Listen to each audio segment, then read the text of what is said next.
Hello good morning बच्चा लोग, कैसे हैं आप लोग। आज हम सुबह फिर दोबारा मिल रहे हैं आपसे ऐसे ही। आज भी आपके बेटा जी 3 वीडियो आएंगे। अभी मुझे स्कूल जाना है तो ये पहला वीडियो आपको अभी आ रहा है। दूसरा वीडियो आने में थोड़ा सा टाइम लग जाएगा, मैं स्कूल से आके वीडियो बना के आपको अपलोड करूंगा। तो इवनिंग टाइम में आपको अपना टाइम बचा के रखना है, अपना नेट बचा के रखना है, ताकि आप इवनिंग में 2 वीडियो और देख सके। चलिएगा, हमने बेटा जी कल क्लास में अपना टॉपिक पढ़ना शुरू किया था अबाउट द ऑक्सीजन, और मैंने ऑक्सीजन की डिस्कवरी के बारे में आपको कुछ बताया था कि कैसे ऑक्सीजन डिस्कवर हुआ था। भूमिका ने, श्रुति ने कुछ डाउट भेजे रिगार्डिंग द डिस्कवरी, उनके दिमाग में कुछ क्वेरीज थी, तो उनको मैं दोबारा से एक बार डिस्कवरी की बात करता हूं कि एक्चुअली कोलेप्टाइल में क्या था, क्या हुआ, क्यों बैंड हुआ वो। तो जो भी आपके दिमाग में पॉइंट आ रहे हैं वो ताकि क्लियर हो सके। तो मैं एक एक साइंटिस्ट के नाम लिख लिख के सबके कंट्रीब्यूशन के साथ बातें करते हैं और आपके भेजते हैं, यहाँ पे आपको समझाते हैं वो चीजें क्या है। देखिएगा शुरुआत कहां से होती है। सबसे पहले जो साइंटिस्ट आया था उसका नाम था बेटा जी Charles Darwin and Francis Darwin. ये दोनों बेटा जी बाप बेटे थे। Francis Darwin is the son of the Charles Darwin. Okay, ये बातें हैं बेटा जी आपकी 1880 की। उन्होंने काम किया था बेटा जी कैनरी ग्रास के ऊपर। उन्होंने क्या देखा, ये जो ग्रास का कोलेप्टाइल है, मैंने आपको लास्ट क्लास में टॉपिक के बारे में बातें की थी कि कोलेप्टाइल क्या होता है। आपने कहा था जो भी एक ग्रीन प्रोटेक्टिव कवरिंग होती है ओवर द सूट एपेक्स, उसे हम कहते हैं बेटा जी कोलेप्टाइल। और जो कोलेप्टाइल है यानी कि टिप का पार्ट है बेटा, जो एपिकल वाला पार्ट है, वो उस पार्ट को यूनिलैटरल पास करता है लाइट। मेरे वर्ड पे ध्यान देना, उसने यूनिलैटरल लाइट को पास किया on the coleoptile of the canary grass. तो वो क्या देखता है, ये जो टिप का पार्ट है ये ग्रो करता है और ये लाइट की साइड में बेंड हो जाता है। And he observed bending of the colectile toward the light. ये उसने पहली चीज ऑब्जर्व की। उसे नहीं पता इस टिप में क्या है, ये क्यों हो रहा है, नहीं पता कुछ भी। उसने जस्ट क्या किया, उसकी कोलेप्टाइल पे लाइट को पास करके देखा एक साइड से, तो ये देखता है कि लाइट के साइड में वो क्या हो जाती है, बेंड हो जाती है। अब तक ऑक्सीजन के बारे में किसी को नहीं पता। अब आगे बात क्या आती है, उन्होंने क्या किया, इस टिप के ऊपर बेटा जी टिन का फॉयल लगा दिया। टिन का फॉयल से उसने टिप के पार्ट को कवर कर दिया और फिर उसने लाइट को पास किया। तो वो क्या देखता है कि कोई बेंडिंग नहीं होती है। इसका एक कंक्लूजन निकाल के देखो श्रुति, जब तक ये टिप का पार्ट उस लाइट की सेंसेशन को रिसीव ही नहीं करेगा तो ये उसके प्रति रिस्पोंड कैसे करेगा। क्या बोला मैंने, अगर आपने टिप के पार्ट को टिन फॉयल से कवर कर दिया और हम ऐसा मान के चल रहे हैं कि यहां पे टिप के पार्ट में कुछ ऐसा है, या ये टिप का पार्ट सेंसेस लेता है लाइट की और ये बेंड होता है टुवर्ड द लाइट, या उस लाइट की रिस्पॉन्स में ये बेंडिंग शो करता है, ये टिप के पार्ट पे सारा काम हो रहा है। तो जो लाइट का सेंसेस है, जो स्टिमुलस है, जो सेंस लेने का काम कर रहा है, वो कौन सा पार्ट कर रहा है बच्चा, यहां पे टिप का पार्ट कर रहा है। बट हमने टिप के पार्ट को तो कवर कर दिया, किससे, एक टिन के फॉयल से। अब इस अंदर वाले पार्ट को अगर आपने प्रोटेक्ट कर दिया तो उसे तो लाइट मिल ही नहीं रही, और उसे लाइट नहीं मिल रही मतलब आपने सेंसेस जो जा रही थी आपने उनको इनहिबिट कर दिया, और आपने अगर उनको इनहिबिट कर दिया तो कोई रेस्पॉन्ड भी तो ये शो नहीं करेगा। और श्रुति बेटा कोई रेस्पॉन्ड नहीं दिखाई दिया हमें वहां पे, और हमने कहा कि वहां पे कोई बेंडिंग नहीं होती। तो कंक्लूजन समझ के देखो यहां पे कि टिप में कुछ है, या टिप वो पार्ट है जो रेस्पॉन्ड शो करता है, जो स्टिमुलस लेता है लाइट का, जो लाइट की सेंसेस को लेता है और उसके प्रति रेस्पॉन्ड करता है, वो टिप का पार्ट है, वो टिप का पार्ट है। यहां पे हमें कुछ ऐसा क्लियर हो रहा है। इसी बात को हम और अच्छी बात को प्रूव करने के लिए हमने क्या किया, इस टिप के पार्ट को हमने रिमूव कर दिया, हमने डीकैपिटेटेड कर दिया, मतलब उसकी कैप को ही हमने रिमूव कर दिया, हमने उसके टिप के पार्ट को ही हटा दिया। सोचो बच्चा, अगर मैं इसके टिप के पार्ट को यहां से हटा देता हूं तो अब टिप वो पार्ट था जो रिस्पोंड करता है टुवर्ड द लाइट, और वो टिप ही नहीं है तो रिस्पोंड भी तो नहीं है, वो टिप ही नहीं है तो वो रिस्पोंड भी तो नहीं है। तो हमने क्या देखा, नो बेंडिंग, नो बेंडिंग। अब यहां पे 2 बात आ रही है दिमाग में कि भाई लाइट के सेंसेस को लेने का काम करता है टिप, और ये लाइट एक स्टिमुलस है और लाइट कोज करता है बेंडिंग को। अभी तक हमें यह समझ में आया कि लाइट बेंडिंग कोज करता है और लाइट को रिसीव करने का काम, उस सिग्नल को लेने का काम करता है टिप। टिप नहीं है तो कोई बेंडिंग नहीं है, टिप को कवर कर दोगे कोई बेंडिंग नहीं है, और टिप अगर भैया जी आपका ओपन है और उसको लाइट पास करोगे एक साइड से तो भैया जो बेंडिंग शो करता है। अभी तक हमें ये बात पता लगी, किसी को ऑक्सिजन के बारे में नहीं पता, इवन ये पता ही नहीं कैसे हो रही है घटना घटित, अभी नहीं पता, चीजें अभी डिस्कवरी में है, अभी चीजें डिस्कवर हो रही है यहाँ पे। उसके बाद क्या बात आती है, उसके बाद अगला साइंटिस्ट आ गया, उसने लिखा, उसका नाम था यहाँ पे बॉयसन एंड जेनसन, और ये बातें बेटे 1910 की और 13 की। उन्होंने सेम चीज की, पर उन्होंने एक चीज की, उन्होंने टिप के नीचे वाले पार्ट में एक माइका की सीट बेटा जी इंसर्ट कर दी। मीनाक्षी बेटा क्या क्या उसने एक माइका की सीट, एक माइका की सीट उसने इंसर्ट कर दी, कहां पे, टिप के नीचे वाले पार्ट में, और फिर वो लाइट को पास करता है, फिर वो लाइट को पास करता है, वो क्या देखता है, नो बेंडिंग। अब यहां समझ के देखो, हमें थोड़ी सी हिंट मिलना शुरू हो गया कि कुछ हार्मोन नाम की चीज का हमें हिंट मिलता है। कैसे मिलता है कि इस टिप के पार्ट में कोई ऐसी चीज है जो यहां सिंथेसाइज हो रहा है, और वो नीचे की साइड में भैया जी माइग्रेट कर रहा है, और वो अपना रिस्पॉन्स शो करता है in the sub apical region. क्या बोला मैंने, टिप के पार्ट में कुछ ऐसा है जो सिंथेसाइज हो रहा है, और वो अपना रिस्पॉन्स शो करता है in the sub apical region. एपिक से थोड़ा सा नीचे आके वो अपने रिस्पॉन्ड को शो कर रहा है। अब क्योंकि आपने यहां पे माइका लगा दी, आपने यहां पे माइका लगा दी, तो ये जो भी चीज यहां सिंथेसाइज हो रही थी ये नीचे ट्रांसपोर्ट नहीं हो पा रही है, ये नीचे ट्रांसफर नहीं हो पा रही है, तो भी आपको यहां बेंडिंग नहीं दिखाई दे रही है। हमें एक बात समझ में आने लग गई कि इस टिप में कुछ केमिकल है, या कुछ ऐसी केमिकल या कोई ऐसा सब्सटेंस है जो सिंथेसाइज होके बैठा है टिप के अंदर, और वो जब माइग्रेट करता है, ट्रांसपोर्ट करता है सब एपिकल रीजन में, तो वहां पे जाके वो ग्रोथ को इन्फ्लुएंस करता है, और उसकी वजह से यहां पे बेंडिंग हो रही है। वो क्या है हमें नहीं पता, वो क्या है हमें नहीं पता, बट अगर आप इस टिप को हटा देते हो वो सब्सटेंस हट जाता है और ये रिस्पॉन्स वो नहीं करता है। और अब आपने माइका की सीट लगा दी तो भी वो नीचे नहीं जा पा रहा है, तो अपना इफेक्ट नहीं ला पा रहा है। ये बात किसने बता दी यहां पे, बॉयसन और जेनसन ने।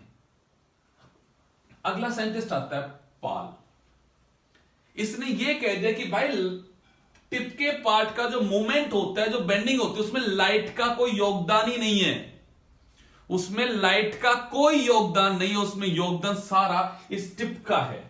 उस टिप में कोई ऐसा सब्सटेंस है जो ये सब चीज कोज करता है, इसमें लाइट का भूमिका कोई खेल नहीं है। कैसे नहीं है, तो उसने क्या किया, इस टिप के पार्ट को रिमूव किया, उसने टिप के पार्ट को रिमूव किया। आप ऐसा बना सकते हैं कि सर ये एक प्लांट है और ये उसका टिप का पार्ट उसने रिमूव किया, और उस टिप का उसने एक साइड में रख दिया, वन साइड में रख दिया। तो सोचो जरा यहां कहानी को, इस टिप में कुछ था जो ग्रोथ कोज करता है, वो वाला सब्सटेंस अब इस साइड में हुआ बेटा जी ट्रांसपोर्ट, क्योंकि उसका पोलर मूवमेंट है, उसका पोलर मूवमेंट है, उसका बेसिपिटल मूवमेंट है, बेसिपिटल मूवमेंट है, टुवर्ड द बेस वो जाता है, तो भैया जी वो नीचे आया। अब वो इस वाले पार्ट में आया तो उसने यहां पे सेल डिवीजन कोज किया, उसने यहां पे सेल इलोंगेशन कोज किया, उसने यहां पे सेल्स को मल्टीप्लाई करवाया बहुत ज्यादा। इसका क्या मतलब हुआ, यहां पे sir rate of cell division faster होता है और यहां पे rate of cell division slow होता है। अब सर यहां पे अगर ज्यादा होगा डिवीजन तो ये वाला पार्ट ज्यादा ग्रो कर जाएगा और ये वाला पार्ट कम ग्रो करेगा। तो आपको दिखाई दे रहा है कि ये वाला पार्ट तो सर देखो इतना ज्यादा ग्रो कर गया और ये वाला पार्ट तो इतना ही ग्रो कर पाया कंपेरेटिव। इसकी वजह से क्या हुई है, ये बेंडिंग हुई है। तो लाइट का बेंडिंग में भूमिका कोई योगदान नहीं है। क्या होता है लाइट में वो बातें अभी क्लियर होंगी आपको, बट पॉइंट को समझ के देखना कि एक्चुअली स्ट्रिप के पार्ट में है जो सिंथेसाइज होता है, इस स्ट्रिप में कुछ है जो सिंथेसाइज हो रहा है और वो बेसिपिटल मूवमेंट शो करता है, वो टुवर्ड द बेस मूव करता है और वो जाता है सब एपिकल रीजन में और वहां पे सेल डिवीजन कोज करता है, सेल का इलोंगेशन कोज करता है और सेल के साइज को बढ़ाता है। और वो यहां पे गया निष्ठा बेटा, वो यहां पे गया और यहां पे अगर गया तो उसने यहां पे सेल डिवीजन कोज किया, तो यहां पे ज्यादा ग्रोथ हुई और यहां पे कम ग्रोथ हुई। तो दिखाई दिया हमें ये वाला पार्ट ज्यादा ग्रो कर गया, ये वाला पार्ट कम ग्रो कर गया। लाइट का खेल नहीं है यहाँ पे, खेल है इस सब्सटेंस का, वो कहां जा रहा है कहां नहीं जा रहा है। भूमिका श्रुति क्लियर हो रही है बातें आपको? बताना आप लोग मुझे दोबारा से अगर कुछ और डाउट रह जाए तो आप लोगों के। चलिएगा अगले वर्ड पे आते हैं। अब आ गया तोड़ करने के लिए भैया जी वेंट। उसने क्या किया, उसने इस टिप को भैया जी आप ऐसा समझ सकते हैं कि ये टिप थी, उसने इस टिप को हटाया और इस टिप को उसने रखा बेटा जी एक अगार की जेली पे। ये अगार जेली उसने बनाई, अगार आपको पता है कि सॉलिडिफाइंग एजेंट है, उसने अगार की जेली पे क्या रखा बेटा जी, इस टिप को रखा। अब आप सोचिएगा अगर जो भी सब्सटेंस टिप में सिंथेसाइज होता है उसका मूवमेंट बेटा जी बेसिपिटल होता है, बेसिपिटल होता है, टिप से कहा जाता है बेस में जाता है, उसका पोलर मूवमेंट है, तो जो भी यहां पे तरुण बेटा चीज सिंथेसाइज हुई होगी वो कहां आ गई होगी बेटा जी, आपकी जेल में आ गई होगी।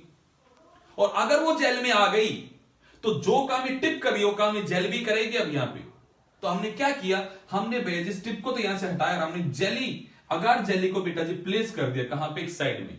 और हमने वही चीज ऑब्जर्व की जो भैया जी हमें ऊपर दिखाई देती है पोल वाले केस में, कि भैया जी यहां पे इसका मूवमेंट होता है बेसिपिटल वाला और ये बेंडिंग शो कर देता है। तो पहली बार प्लांट के बाहर निकाल लिया हमने उसको अगार में। तो the scientist who isolate this chemical first time is known as Went. Went ने पहली बार उसे प्लांट से आइसोलेट किया था, इसलिए हमने आपको सबसे पहले कहा वेंट ने उसे आइसोलेट किया था। और डिस्कवरी में सबसे बड़ा योगदान करने वाले कौन थे बेटा जी, डार्विन एंड डार्विन।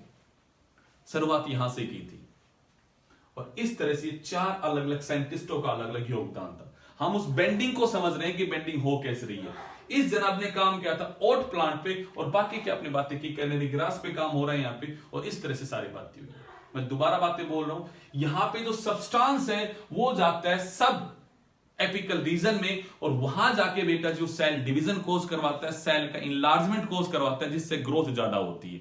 ये बात हमें बता दी कि माइका लगा दी तो नीचे नहीं पाया, नहीं जा पाया तो काम नहीं हो पाया। यहां वो नीचे गया तो काम हुआ, तो भाई टिप को हमने एक साइड में रखा तो भी बेंडिंग होती in the absence of the light में। यहां पे हमने कह दिया आपको टिप की जरूरत ही नहीं है, आप अगर उसको आइसोलेट कर लेते हो तो उसको भी रखोगे तो भी सारा काम हो जाएगा। अब भूमिका कहती है मुझे कि सर फिर लाइट ने किया क्या, फिर लाइट की रेस्पॉन्स में ही हमें क्यों दिखाई देता है, तब लाइट का वाला रेस्पॉन्स समझ के देखना कि क्या होता है।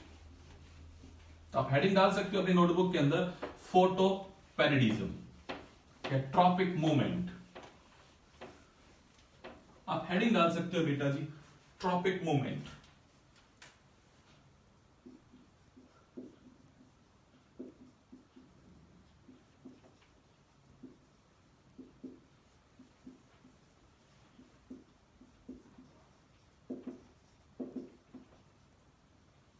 पैरेडिज्म देखिएगा जरा बड़ा, आपने कहा सर ये हमारा प्लांट है और ये हमारे प्लांट की टिप है और यहां पे भैया जी हमारा बैठा हुआ है बेटा जी टिप के ऊपर ऑक्सीजन। क्या बैठा हुआ बेटा जी, ऑक्सीजन। आपने कहा सर हम इस साइड से लाइट पास कर रहे हैं और ये इस साइड में बैंड हो जाता है, कैसे, तो जरा समझना बेटा जी। छोटी सी लाइन है, लाइट कोज फोटो ऑक्सीडेशन।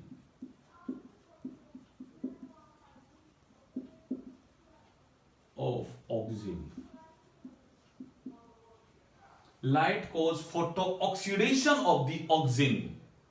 इस लाइट ने फोटो ऑक्सीडेशन कोज कर दिया, किसका बेटा जी, ऑक्सीजन का। तो समझ के देखो बात को, अगर श्रुति बेटा इस वाले रीजन का सारा जो भैया जी आपका ऑक्सीजन बैठा हुआ है उसका फोटो ऑक्सीडेशन हो जाएगा, उसका ब्रेकडाउन हो जाएगा, तो आप ये कह सकते हो सर अब डायग्राम कुछ ऐसा बचा कि सर इस वाले पार्ट में तो ऑक्सीजन बैठा हुआ है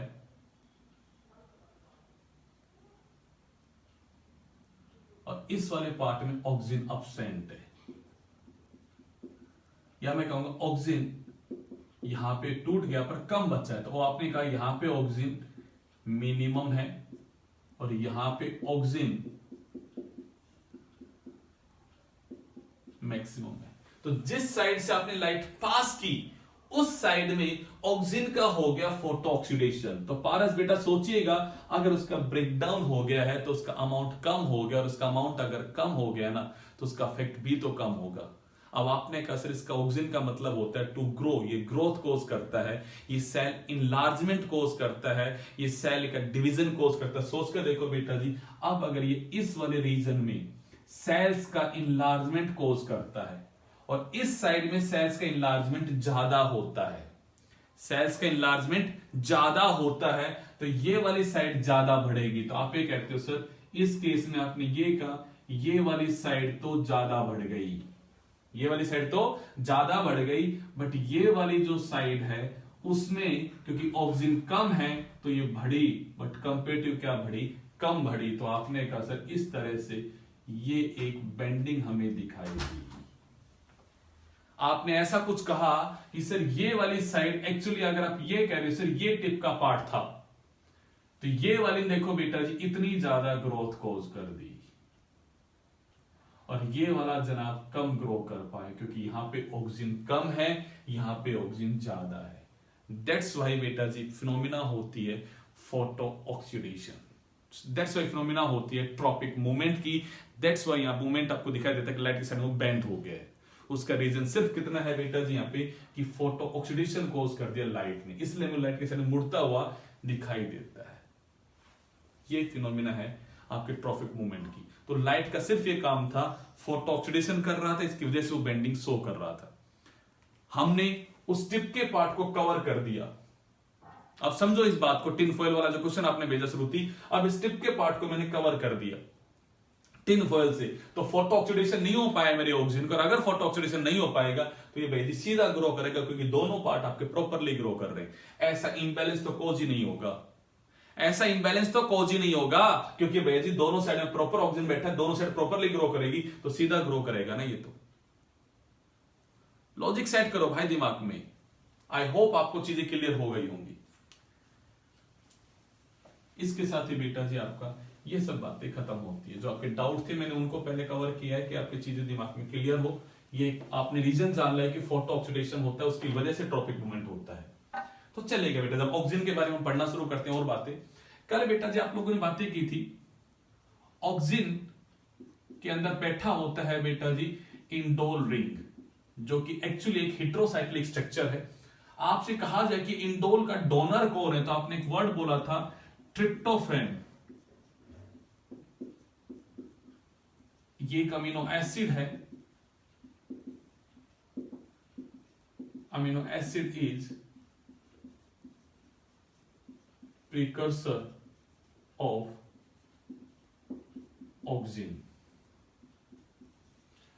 अब मूवमेंट की बात आपने की थी, इसका मूवमेंट जो होता है वो कैसा होता है बेटा जी, पोलर होता है और बेसिपिटल मूवमेंट होता है। अब श्रुति जी कहती है सर रूट के अंदर तो आपका यहां पे एक्रोपिटल होना चाहिए, क्यों होना चाहिए जरा बताओ मुझे यहां पे श्रुति। आपने कहा सर ये हम मान लेते हैं हमारी सोयल का लेवल है और हमारा ये प्लांट की स्टेम है जो ग्रो हो रही है, इसके नीचे वाले पार्ट में ये रूट है जो ग्रो हो रही है। तो गुड़िया ये भी तो रूट का टिप है, और बेटा जी ये भी क्या है यहां पे सूट का टिप है, और सर ये बेस वाला पार्ट तो ये है, जो सोयल से निकला हुआ पार्ट वो बेस है। आपको दिखाई देता है कि सर नीचे से ऐसे आपका दिख रहा है कि यहां बेस से आपको ऊपर जा रहा है, तो ये तो टिप है और ये बेस है। अब वैसे करिए रूट की टिप और ये बेस है, तो आपने कहा वो टिप के ऊपर क्या होता है, सिंथेसाइज होता है और वो नीचे की साइड में मूव कर रहा है। यहां भी आपने कहा सर वो टिप के ऊपर सिंथेसाइज हो रहा है, तो टुवर्ड द बेस वो आपका मूव कर रहा है। तो दोनों जगह मुझे एक ही चीज नजर आ रही है बेटा जी कि वो टिप से मूव करके कहां जा रहा है, टुवर्ड दी बेस जा रहा है। तो मैं इस मूवमेंट को क्या कहूंगा, ये बेसिपिटल है। मैं इसे एक्रोपिटल कैसे कह दूं? क्या वो बेस से एपेक्स पे जा रहा है? क्या वो बेस से एपेक्स पे जा रहा है? क्या वो ऐसा हो रहा है कि एपेक्स पे आ रहा है? नहीं हो रहा ना ऐसा। वो जा तो कहां रहा है बेटा जी, टिप से टुवर्ड दी बेस ही जा रहा है ना। उसकी साइट ऑफ सिंथेसिस जो है बेटा जी वो तो क्या है, यहां पे उसकी टिप है ना। जो भी रूट टिप है, जो भी बेटा जी ब्रांच का टिप है, वो वहां पे ग्रो कर रहा है ना, तो उससे वो बेस की साइड में आ रहा है ना बेटा। तो हमने कही मूवमेंट कैसा है बेटा जी, हमारा यहाँ पे बेसिपिटल है, इस मूवमेंट को हमने कही पोलर मूवमेंट है। मतलब जैसे ये पोल्स है, नॉर्थ और साउथ के पोल है, ये अलोंग द पोल ये बेटा जी मूव कर रहा है, ऊपर से नीचे आ रहा है, ऊपर से नीचे जा रहा है।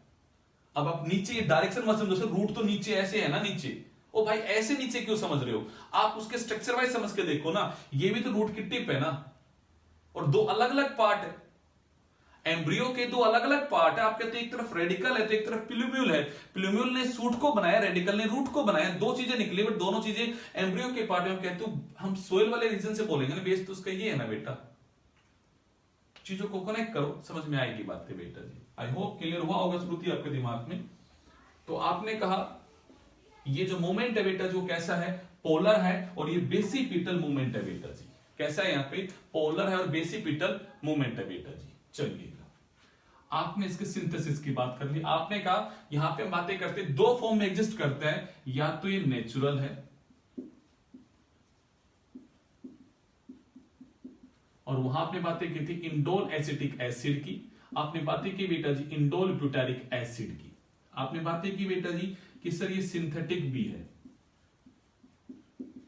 और सिंथेटिक ऑक्सीजन जो है आपने उसके बारे में क्या की थी बेटा जी, naphthalene acetic acid 2,4-D, 2,4-D आपने बातें की, आपने बातें की 2,4,5-T, आपने कहा था 2,4-D की फुल फॉर्म थी 2,4-डाइक्लोरोफिनॉक्सी acetic acid, 2,4,5 ट्राइक्लोरोफिनॉक्सी acetic acid.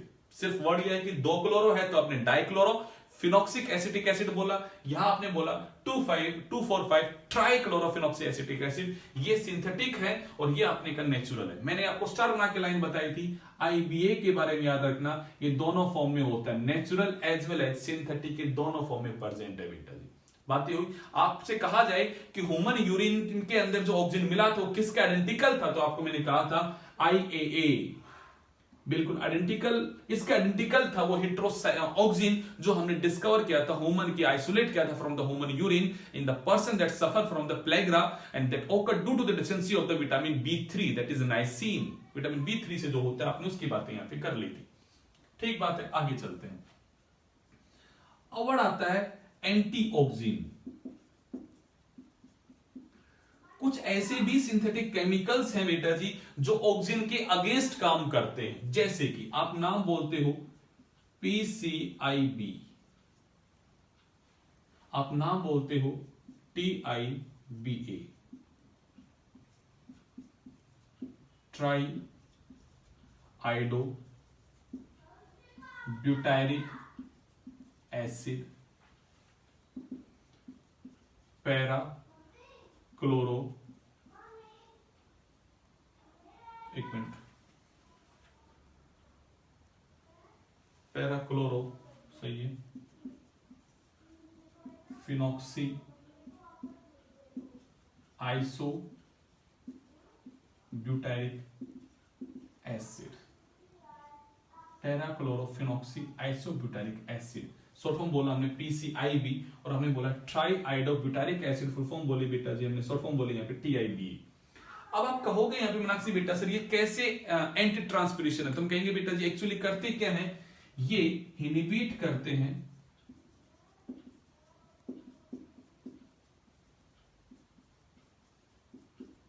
Translocation of oxygen.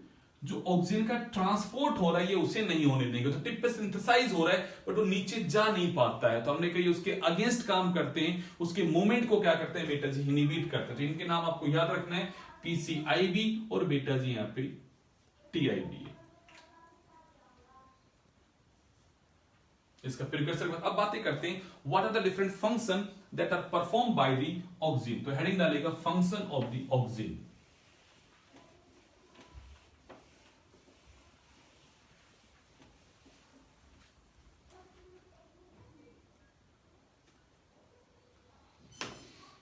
हाँ जी, हम हेडिंग डालते हैं बेटा जी फंक्शन ऑफ द ऑक्सीजन।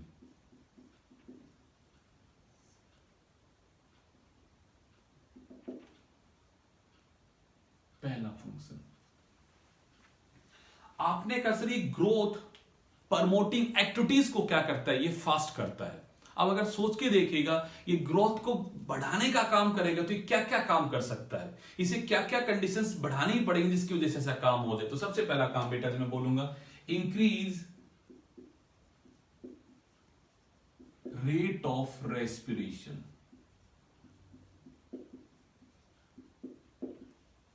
इसका पहला काम होता है ये सेल्स में रेट ऑफ रेस्पिरेशन को क्या कर दे, इंक्रीज कर दे। अब आपके दिमाग में पॉइंट आएगा यहां बेटा कि सर ये रेट ऑफ रेस्पिरेशन को कैसे इंक्रीज करता है, क्योंकि अभी हमने रेस्पिरेशन पढ़ा था, respiration is totally enzymatic process. वहां पे ग्लाइकोलाइसिस होता है, वहां पे क्रेब्स साइकिल होता है, उसमें हमने कहीं भी नहीं पढ़ा कि ऑक्सीजन कुछ काम करेगा। बिल्कुल सही बात की। तो मैं कहूंगा कैसे बढ़ाएगा, तो हम अगले आंसर में इसका, अगले पॉइंट में इसका आंसर देते हैं, increase solubilization of carbohydrate. Answer मिलना चाहिए आपको। आपने कैसे, सेल के अंदर स्टोर फॉर्म के अंदर फूड बैठा होता है स्टार्च की फॉर्म में। अगर सोचिएगा स्टार्च का ब्रेकडाउन ज्यादा हो जाए और अवेलेबल ग्लूकोज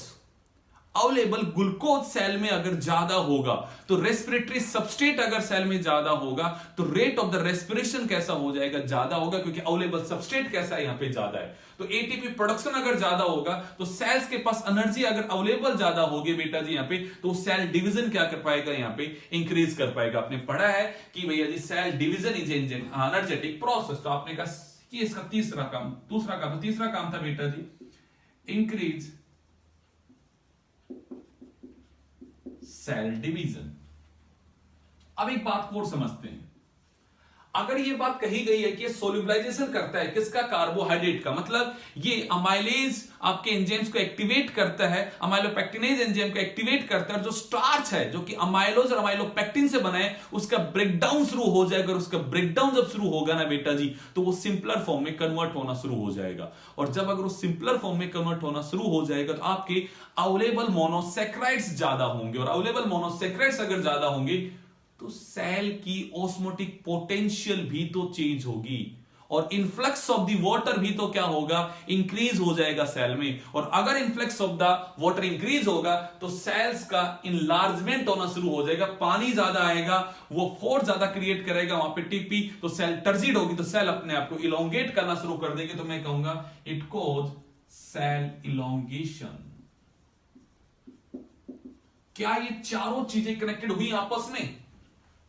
मैंने कहा वो रेस्पिरेशन के रेट को बढ़ाता है by increasing the solubilization of carbohydrate, और जब सोल्यूबलाइजेशन हुआ तो मोनोसैकेराइड ज्यादा मिला, और मोनोसैकेराइड जब ज्यादा मिला तो बेटा जी इस केस में उसमें सोल्यूट बहुत ज्यादा हो गए, तो उसकी सोल्यूट पोटेंशियल चेंज होती है, जिससे वाटर का इनफ्लक्स होगा, वाटर का इनफ्लक्स होगा तो टारगेट प्रेशर इंड्यूस होगा, टारगेट प्रेशर इंड्यूस होगा तो सेल बिकम टर्जिड, और सेल अपने आप को इलोंगेट करेगी, वैक्यूलाइजेशन का प्रोसेस होगा, वो सब काम होना शुरू हो जाएगा। और sir amount of energy available ज्यादा है तो सेल्स अपने आप को डिवाइड करना ज्यादा करेगी। ठीक है, अब आता है कि ये सर किस सेल्स पे ज्यादा अफेक्ट करता है डिवीजन को, तो हम उसकी बात करते हैं। तो मैं कहूंगा बेटा जी कैम्बियम एक्टिविटी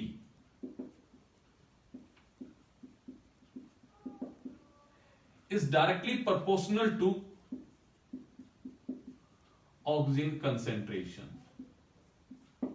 मतलब या मैं ऐसा कहूं आपसे, oxygen affect the cambium activity.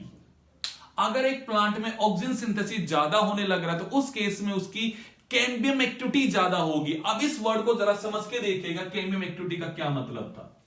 आप इसमें वर्ड यूज कीजिएगा वस्कुलर कैम्बियम। आप एनाटॉमी को मत भूलो, क्योंकि प्लांट की एनाटॉमी हमारी फिजियोलॉजी में बार बार यूज हो रही है, तो उसे समझना जरूरी है।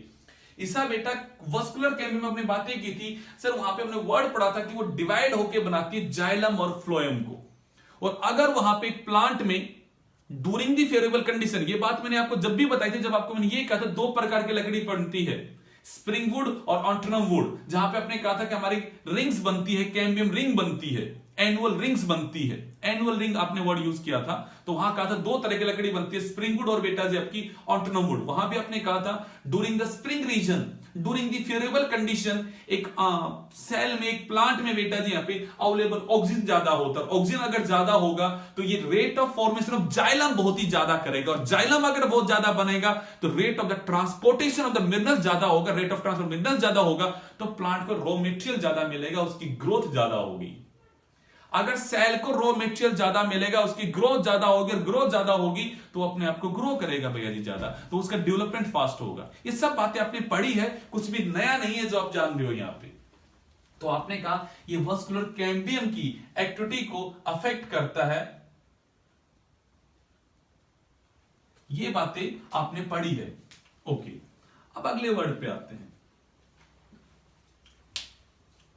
कि सर वो कैम्बियम एक्टिविटी के अंदर क्या चीज अफेक्ट करता है। तो हम कहेंगे it increase rate of formation of xylem, it increase rate of formation of xylem. तो आपने कहा इंक्रीज जाइलम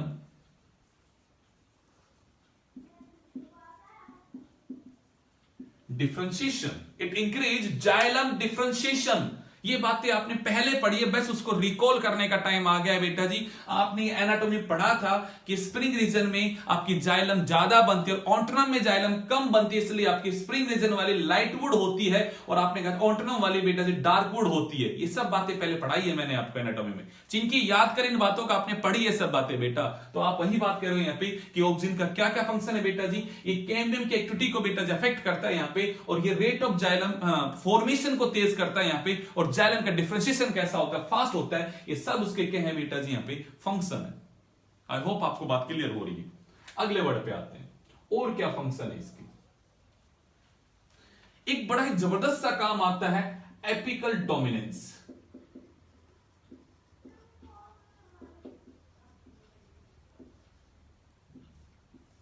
ये कहोगे सर ये क्या होता है, जरा समझ के देखो।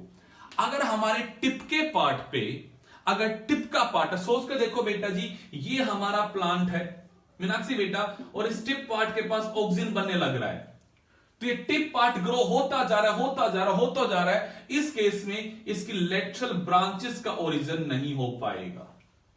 तो आपने कहा due to the presence of the apex, due to the presence of the tip region of the main stem, there is a inhibition of the formation of the lateral branches।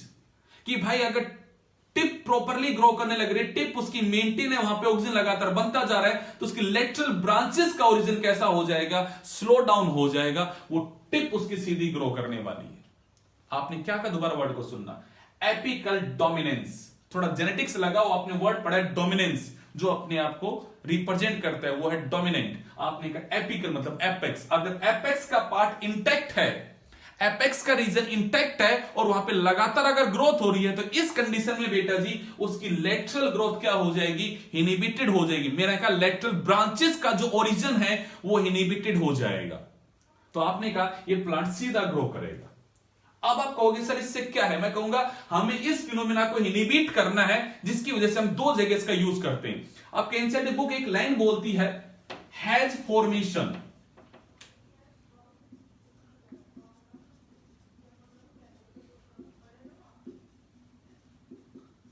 आपने वर्ड सुना होगा tea plantation. जरा word को सुनना बेटा जी। आपने देखा होगा आपके घर में जब गार्डन है तो हम गार्डन के अंदर जो हैज बोलते हैं, जो बाउंड्री लाइन के ऊपर, उनकी बार बार हमें कटिंग करनी पड़ती है।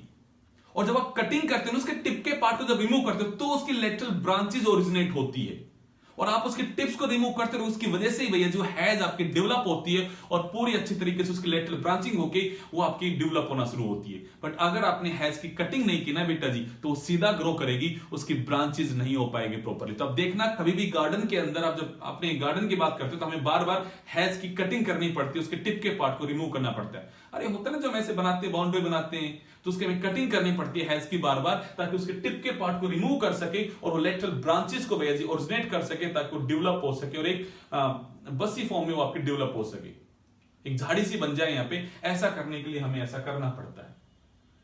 तो याद रखना इस बात को कि एपिकल डोमिनेंस किसकी वजह से होती है बेटा जी, आपके यहाँ पे due to the auxin hormone, and we have to cut the apex again and again to form the heads. And for the tea plantation, team के अंदर आपने देखा होगा हमेशा ऊपर से टिप का पार्ट क्या जाता है, रिमूव किया जाता है चाय को लेने के लिए, ताकि और उसकी ब्रांचिंग वहां पे डेवलप होना शुरू हो जाए। तो हम कहते हैं सब चीजों के लिए हम एपिकल डोमिनेंस को इनहिबिट करते हैं, ताकि टिप का पार्ट रिमूव हो जाएगा तो वो ग्रोइंग पार्ट खत्म हो गया, तब नीचे वाले पार्ट में क्या होगा बेटा जी, यहाँ पे ज्यादा ग्रोथ होना शुरू हो जाएगी।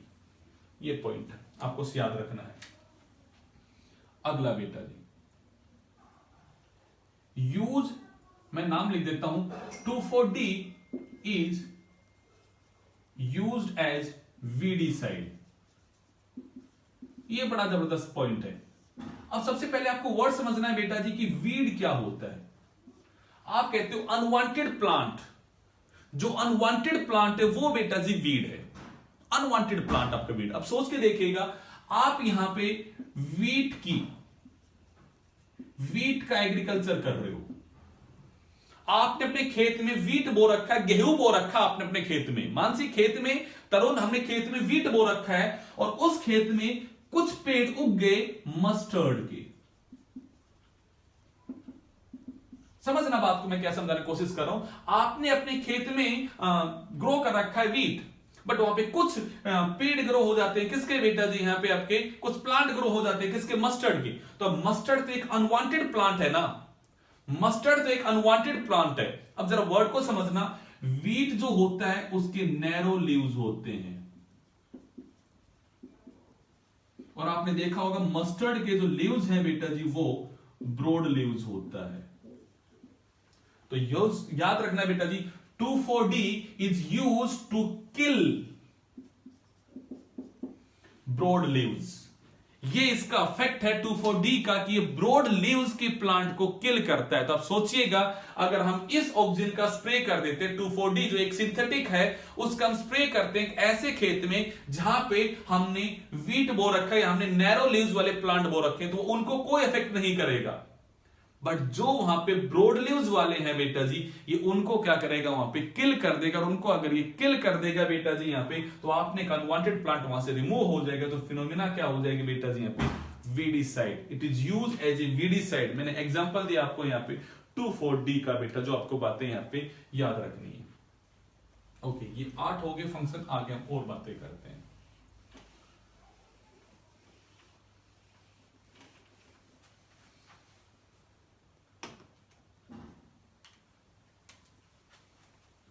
नोवे पे आते हैं बेटा जी,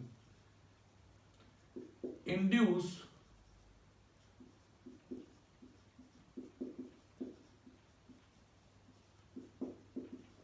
रूट फॉर्मेशन। आप लोगों ने एक नाम सुना हो बेटा जी, प्लांट टिश्यू कल्चर। नहीं सुना है तो चलिएगा सुन लेते हैं।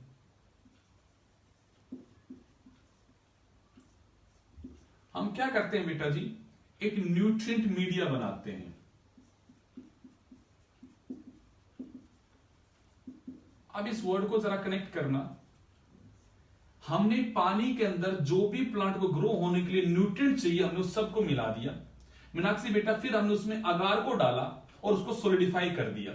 तो मीडिया क्या है बेटा जी, a solution that contain all the essential nutrient, वो एक न्यूट्रिएंट मीडिया है बेटा जी। ठीक बात है। आपने कहा सर इस न्यूट्रिएंट मीडिया हमने क्या किया, ये एक प्लांट है और ये उसका टिप का पार्ट, और हम जानते हैं टिप के पास बैठी होती है एपिकल मेरिस्टम। और आप ये बात भी जानते हो वंशिका बेटा कि मेरिस्टम वो रीजन है जिसके पास डिवाइडिंग पावर है। मुस्कान बेटा, पलक, पारुल, मेरिस्टम वो पार्ट है जिसके पास डिवाइडिंग पावर है। ईसा बेटा, मैं इस मेरिस्टम के सेल को अगर यहां डाल दूंगा, इस छोटा सा टिप को बेटा जी मैं यहां डाल दूंगा, तो क्या होगा, ये न्यूट्रिएंट को यहां से एब्जॉर्ब करेगा। न्यूट्रिएंट को अगर ये यहां से एब्जॉर्ब करेगा तो इट स्टार्ट डिवाइडिंग। तो आपने कहा सर ये यहां पे डिवाइड कर करके ऐसे एक मास ऑफ द सेल बना लेगा, और इस मास ऑफ द सेल को हम बोलते हैं बेटा जी कैलस। क्या बोलते हैं तरुण, पारस, सचिन, परमजीत, आर्यमान, क्या बोलते हैं बेटा जब उसको यहां पे, कैलस। आर्यन, कैलस क्या है, a mass of the cell, a mass of the undifferentiated cell, mass of undifferentiated cell को हमने क्या बोला बेटा जी, कैलस। बट इसमें रूट और शूट तो नहीं आई ना, हम चाहती है प्लांट में अब डेवलप हो जाए, तो हम क्या करते हैं बेटा जी, इसमें डालते हैं ऑक्सीजन। क्या डालते हैं बेटा जी, ऑक्सीजन। उसकी वजह से क्या होता है, इस मास के बेटा जी आपकी रूट बनना शुरू हो जाती है। और फिर हम डालेंगे साइटोकाइनिन, तो इसके क्या अधिक सूट अजीब, हम साइटोकाइनिन में बातें करेंगे, बट फिलहाल आपसे बातें कर रहा हूं कि ये इंड्यूस करता है रूट फॉर्मेशन को।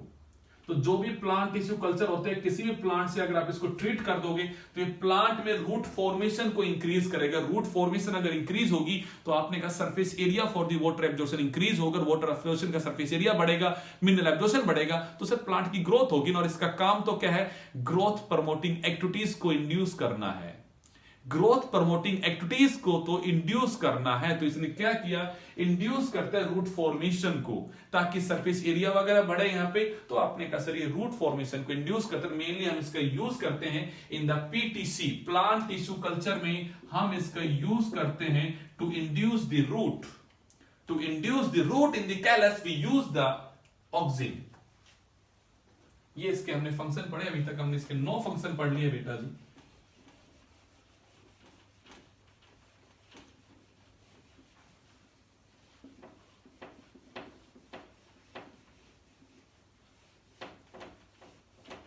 हम अगले वर्ड में आते हैं। एक वर्ड आप लोगों ने पढ़ा था बेटा जी, पार्थेनोक्रेपी।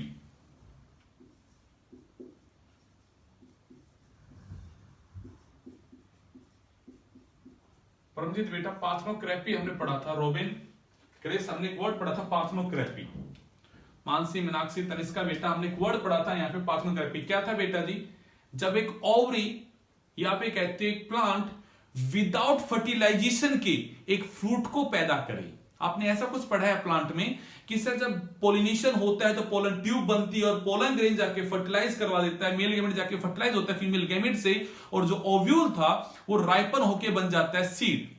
जो ओव्यूल था वो राइपन होके बन जाता है सीड, और यहां पे जो ओवरी है बेटा जो राइपन होके बन जाती है फ्रूट। राखी बेटा, हमने ऐसा पढ़ा है कि जो ओवरी है वो राइपन होके बन जाती है fruit, but it's apple only after the fertilisation. But अगर हार्मोनल इंबैलेंस हो जाए और वो ओवरी विदाउट फर्टिलाइजेशन ही बेटा जी यहां फ्रूट को पैदा कर देता, मैं इसे फ्रूट को क्या बोलते हैं, पार्थेनोक्रेपिक फ्रूट या parthenocarpy is the phenomena in which a plant give rise to the fruit without fertilisation. A plant give rise to fruit, a plant give rise to fruit without fertilisation, उस phenomena को बोलते हैं पार्थेनोक्रेपी। और ये होता है oxygen की वजह से। और जो भी ग्रोथ प्रमोटिंग हो सब ये काम करते हैं, बट हम इसका यूज करते हैं in the case of tomato. तो याद रखना, टोमेटो के प्लांट में अगर हमें पार्थेनोक्रेपी करनी है, हमें टोमेटो बनाना है सीडलेस, टमाटर बनाना है सीडलेस, बिना फर्टिलाइजेशन के हमें निधि यहां पे टमाटर बनाना है, टोमेटो बनाना है, तो उस पे हमें स्प्रे करना पड़ेगा किसका बेटा जी, ऑक्सीजन का। ऑक्सीजन इंड्यूस करती है टोमेटो के अंदर पार्थेनोक्रेपी। ऐसी वर्ड आता है बेटा जी, it induce flowering, it induce flowering, ये इंड्यूस करता है फ्लावरिंग को। और किस प्लांट है बेटा जी, इन पाइनएप्पल। हम पाइनएप्पल के अंदर बेटा जी इसका यूज करते हैं टू इंड्यूस द फ्लावरिंग। याद कीजिएगा कल जब मैंने आपको कहा था कि ग्रोथ प्रमोटिंग एक्टिविटीज में क्या क्या था, सेल का डिवीजन होना, सेल का इंलार्जमेंट होना, सेल के अंदर बेटा जी फ्रूट फॉर्मेशन को इंड्यूस कर रहा है, ये फ्लावरिंग को इंड्यूस करता है। किसमें, in the case of the pineapple में हमने ऑब्जर्व किया कि हम ऑक्सीजन का अगर स्प्रे करते हैं वहां पे फ्लावरिंग को करता है। क्वाइट फंक्शन फिक्स है इनका, स्पेसिफिक प्लांट में इसका कैसे अफेक्ट आ रहा था, हमने वो बातें कर दी है पाइनएप्पल, और हमने किसकी बातें की, टोमेटो की। ये हमारे वो एग्जांपल है जो हमें याद रखने हैं बेटा जी यहां पे। ओके, अब सोचिएगा ये अगर ग्रोथ को प्रमोट करेगा तो ग्रोथ इनहिबिटिंग एक्टिविटीज को क्या करेगा, इनहिबिट करेगा। तो मैं बोलूंगा बेटा जी इट इंड्यूस या it cause inhibition of abscission of leaves and fruit at early age। मतलब अभी पत्ता यंग है, अभी एक फ्रूट यंग है तो टूट के ना गिरे। एक पत्ता अभी यंग है, अभी ग्रीन है, वो टूट के ना गिरे, क्योंकि अगर टूट के गिर जाएगा तो सोच के देखो, पत्ता ही अगर टूट के गिर जाएगा यंग स्टेज में ही, तो फिर फोटोसिंथेसिस कैसे होगा? तो ये उस छोटे पत्ते को टूटने से बचाता है। तो मैंने कहा इट इनहिबिशन करता है ये किसका? एब्सेशन का। कल ही मैंने आपसे बताया था कि ग्रोथ इनहिबिटिंग एक्टिविटीज में दो मेन एक्टिविटीज आती है। कौन कौन सी बेटा जी? या तो डोरमेंसी कोज करता है या फिर वो एब्सेशन कोज करता है। एब्सेशन का मतलब था चीजों का फॉल डाउन हो जाना, चीजों का टूट के गिर जाना। तो ये उस चीज को क्या करता है बेटा जी? यहां पे इनहिबिट करता है। किसका बेटा जी? लीव्स का एंड फ्रूट का at early age. But induce abscission at या in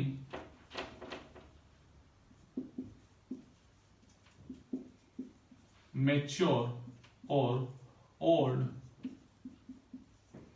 leaves and fruit by causing formation of ethylene. जब अगर हम बेटा जी इसका अमाउंट एक्सेस में कर दे, या मैं कहूंगा जब एक प्लांट में कोई फ्रूट या भैया जी जो आपका यहाँ पे आपका जो लीव्स है वो ओल्ड हो गया, तो इसकी वजह से ही इथाइलिन प्रोड्यूस होता है। इथाइलिन के प्रोडक्शन की वजह से बेटा जी वो चीजें गिरना शुरू हो जाते हैं यहाँ पे। तो मैं कहता हूं जब आपके मैच्योर या ओल्ड लीव्स होते हैं या फ्रूट होते हैं तो उन्हें गिराने का काम भी करता है, बट अर्ली स्टेज में उन्हें मेंटेन करने का काम करता है यहाँ पे। तो इसके दोनों फंक्शन आपको याद रखने हैं बेटा जी। याद रखना, अर्ली स्टेज में इनहिबिट करता है और मैच्योर स्टेज में कोज करता है। ये बात आपको याद रखनी है इसके साथ में। ये थे बेटा जिसके फंक्शन।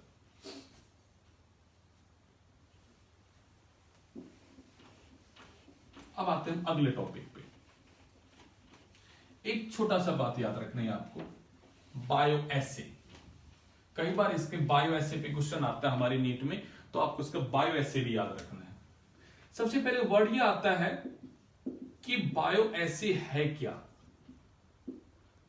तो हम ये कहते हैं it's a quantitative test. Bio assay क्या है बेटा जी? It's a quantitative test. अब इसका क्या मतलब है? हम ये चेक करते हैं कि कितना concentration of a particular chemical cause how much affect. कितनी कंसेंट्रेशन ने कितना अफेक्ट कोज किया, उसको फाइंड आउट करना ही क्या है बेटा जी? Bio essay.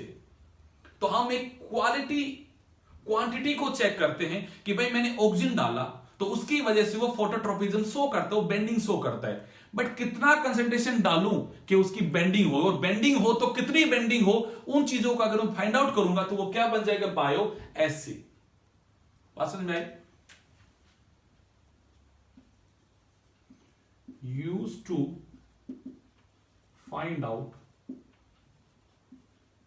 What concentration of, chemically लिख देते हैं, what concentration of chemical cause how much effect on plant। कि क्या कंसेंट्रेशन ने कितना अफेक्ट कोज किया उसको फाइंड आउट करना है, तो वो क्या बन जाता है बेटा? जबकि बायो एसिड।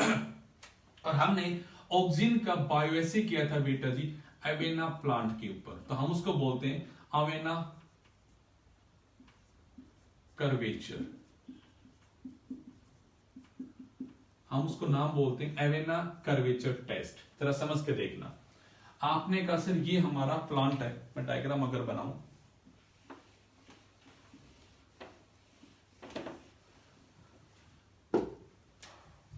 कि सर ये हमारा एवेना का प्लांट है और ये उसकी टिप है। ठीक है बेटा जी, हमने इसको ट्रीट कर दिया 150 यूजी पर लीटर ऑक्सीजन से। हमने इसको कितना दिया बेटा जी? 150 यूजी पर लीटर ऑक्सीजन। कैसे दिया? हमने इसकी टिप, चलो पूरा एक्सप्लेन करते हैं। पहले यहां पे हमने पहला काम किया, टिप इज रिमूव्ड। हमने इसकी टिप को क्या कर दिया? रिमूव कर दिया। ठीक है बेटा जी, ये फर्स्ट हुआ। फिर इसके दोबारा टिप आई, हमने सेकंड टाइम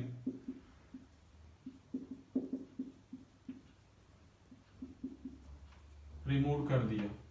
हमने ये देखा कि भाई अब इसमें जो इसका ऑक्सीजन बना था टिप पे वो हमने खत्म कर दिया। दोबारा वर्ड को समझना, भूमिका बेटा इसके टिप के ऊपर ऑक्सीजन बना होगा और वो नीचे क्या करता है, मूव करता है, तो हमने इसके टिप को हटा दिया। ये पहला बेटा जिसका हमने टिप रिमूव किया। फिर कुछ देर बाद में हमने इसका दूसरा टिप, मतलब इसका थोड़ा बहुत जो ग्रोथ है तो उसको फिर हटा दें यहाँ पे ऐसे नीचे से, कारण कि भाई जो ऑक्सीजन नीचे मूव करके गया होगा, उसने अपना इफेक्ट लाया होगा, वो भी क्या हो जाए, यहाँ पे खत्म हो जाए। तो हमने इसका फिर टिप रिमूव कर दिया, हमने 2 बार इसको रिमूव कर दिया। फिर हमने क्या किया, यहां पे रखा बेटा जी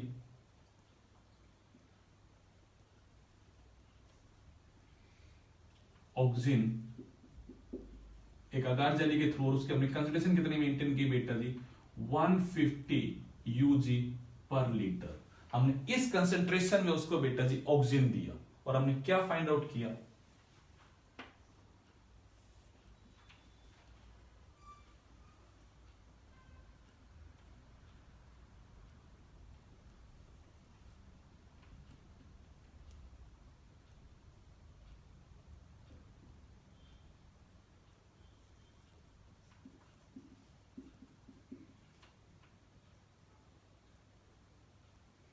कि सर अगर ये लाइन को हम देखें तो उसने कर्वेचर शो किया, उसने बेंडिंग शो की।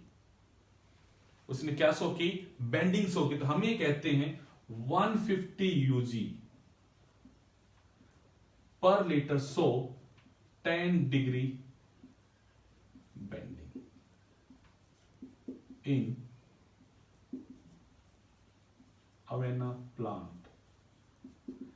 हमने उसकी कंसंट्रेशन को फाउंडेड किया कि अगर मैं उसकी टिप को बेटा जी ट्रीट कर देता हूं ऑक्सीजन से, कितना, 150 यूजी पर लीटर कंसंट्रेशन से, तो वो 10 डिग्री का बेटा जी कर्वेचर शो करती है, बेंडिंग शो करती है। ये हमने बेटा जी क्वांटिटेटिव टेस्ट किया। इस टेस्ट को बोलते हैं, ये उसका बायो एसे था। हमने फाइंड आउट किया वेना के ऊपर कि अगर इतनी कंसंट्रेशन दोगे तो इतनी बेंडिंग शो करेगी। तो इसको आपको याद रखना। ये प्लांट कौन सा है बेटा जी, अवेना प्लांट के ऊपर हमने उसको ऐसा शो किया। ओके, एक बात और याद रखना, क्या इसकी ऑप्टिमम कंसेंट्रेशन है फॉर दी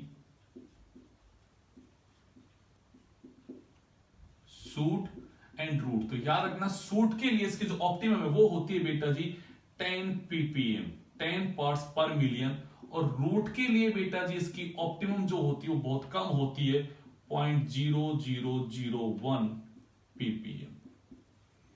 ये इनकी ऑप्टिमम कंसेंट्रेशन याद रखना। जैसे आप लोग ह्यूमन के अंदर पढ़ते हो हार्मोन, कि भाई हार्मोन की एक ट्रेस अमाउंट में सिक्रीट होते हैं, लो कंसेंट्रेशन में सिक्रीट होते हैं, वैसे ही प्लांट हार्मोन भी लो कंसेंट्रेशन में सिक्रीट होते हैं। और उनके स्पेसिफिक इफेक्ट को लाने के लिए क्या ऑप्टिमम कंसेंट्रेशन है, हम उसकी बात यहां कर रहे हैं कि ऑक्सीजन जो ऑक्सीजन है उसकी सूट के लिए ऑप्टिमम कितनी है बेटा जी 10 ppm, तो रूट के लिए कितनी है बेटा जी 0.001 ppm। मतलब रूट और सूट दोनों के लिए इसका ऑप्टिमम अलग अलग है बेटा जी यहाँ पे। और हमने ये एक्सपेरिमेंट किया था किस पे बेटा, जबकि अवेना प्लांट पर हमने प्रूव किया कि भैया जी कितना अमाउंट अगर हम ऑक्सीजन का उसे ट्रीट कर दे तो कितना वो कर्वेचर यहाँ पे शो करेगी। It's all about today's class. आज हमने ऑक्सीजन को पूरा खत्म कर दिया, उसके फंक्शन को जान लिया, उसके यूजेस की बातें कर ली यहाँ पे। अब बेटा जी नेक्स्ट क्लास में मैं आपसे बातें करूंगा about the gibberellin, about the cytokinin. चलेगा, आपको ये दिन में वीडियो खत्म करना है। अब 2 वीडियो आएंगे बेटा जी आपके पास इवनिंग में। आई होप आप दिन में पूरा कर रहे हैं। कुछ बच्चे मुझे लगातार अपने नोट्स भेज रहे हैं, तरुण ने भेजे हैं, पीयूष ने भेजे हैं, भूमिका भेज रही है, श्रुति ने भेजे हैं, मीनाक्षी ने भेजे हैं, चिंकी ने भेजे हैं। ये अच्छी बात है, तो प्लीज आप लोग भी भेजिएगा, अच्छी बात रहेगी अगर आप लोग भेजोगे तो। मैं क्लास में चेक करूंगा आपके नोट्स। Okay, thank you.